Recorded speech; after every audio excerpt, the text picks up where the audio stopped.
The psychology of money chapter 4 compounding compounding.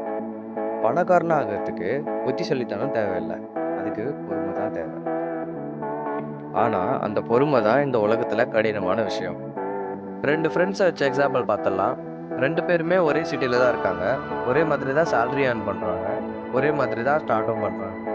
ராகுல் அவரோட 25 வயசுல எவ்ரி மந்த் 5000 இன்வெஸ்ட் பண்ணிட்டு இருக்காரு. அதுவும் 12% ஆனுவல் ரிட்டர்ன் வர இன்வெஸ்ட்மெண்ட்ல. அதை அவர் தொடக்கூட மாட்டாரு.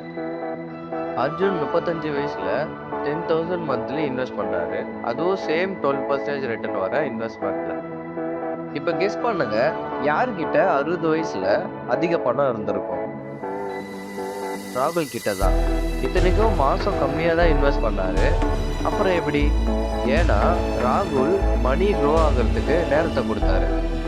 காம்பவுண்டிங் பற்றி சிம்பிளாக எக்ஸாம்பிள் வச்சு பார்த்துடலாம். 1 lakh இன்வெஸ்ட் பண்ணியிருக்கோம்னு வச்சுக்கலாம், 12% ரிட்டர்னில். இயர் 1ல் 1,12,000 இருக்கும். இயர் 2ல் 1,25,440 இருக்கும்.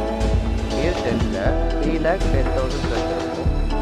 இயர் 25ல் 7 lakh ப்ளஸ் இருக்கும். இதில் எந்த ஒரு ட்ராமாவும் கிடையாது, ஜஸ்ட் டைமோட மேஜிக் தான் இது. தி காம்பவுண்டிங் பார்ட், இதுதான் டேஞ்சரான பார்ட்டு. காம்பவுண்டிங் ஃபஸ்ட்டு பார்க்குறதுக்கு ஸ்லோவாக தான் தெரியும்.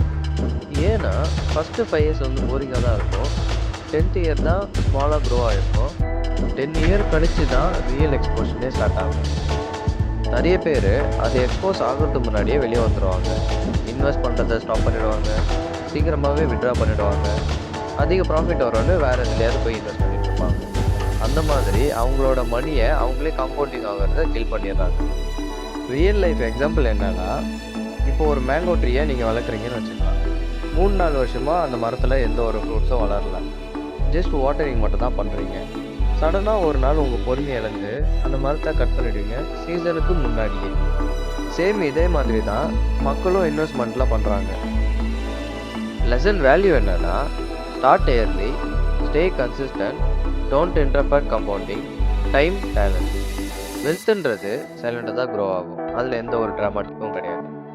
காம்பவுண்டிங் ரொம்ப சிம்பிள் தான், நம்ம தான் அது எமோஷ்னலாக ரொம்ப டிஃபிகல்ட் ஆகிறோம். நீங்கள் இந்த சாப்டரில் என்ன கற்றுக்கிட்டீங்கன்னு கமெண்ட் பாக்ஸில் கமெண்ட் பண்ணுங்கள். See you in next video. மறக்காமல் இன்ஸ்டாகிராமில் ஃபாலோ பண்ணிக்கோங்க, லைக் பண்ணுங்கள், ஷேர் பண்ணுங்கள், யூடியூப்பில் சப்ஸ்கிரைப் பண்ணுங்கள்.